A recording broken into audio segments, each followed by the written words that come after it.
At this point, Sydney had been missing for about a week, and from the police department in San Francisco, the SFPD, had gone to the bridge and seen video of Sydney on the bridge.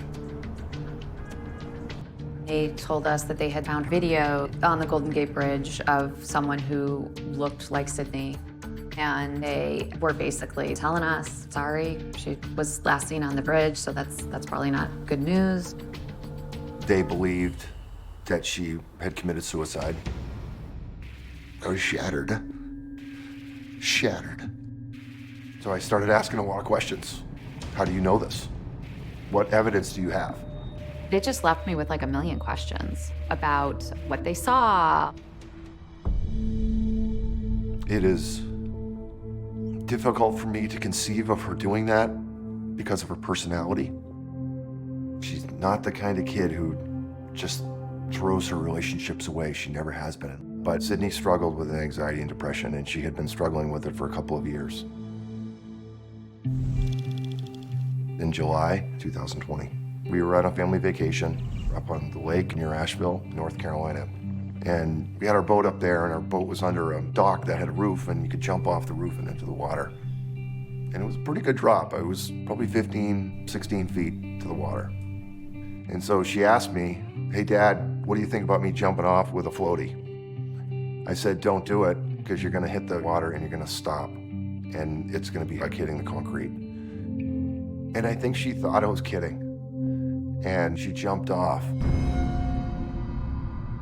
I remember when she came up from the water, her lip was bleeding as if she had taken a blow to the head, which she did. So she felt nauseous. She was not feeling well. She was severely concussed. Now, part of this I feel responsible for. She always wanted to kind of impress me or be like me. I don't even think my wife knows that I feel bad about that. After that trip, when we got home, it was quite evident that she was not feeling well, and she was diagnosed with a concussion. It seemed like things kept happening. The concussion, not feeling well, not being able to really be with friends. It just kind of seemed like the punches kept coming. So I felt sad for her and felt bad. And I also knew that this wasn't a great thing for anybody's mental health. It was gonna just make her feel further depressed and sad. Her mood swings, everything changed when that occurred. Her personality was different after that.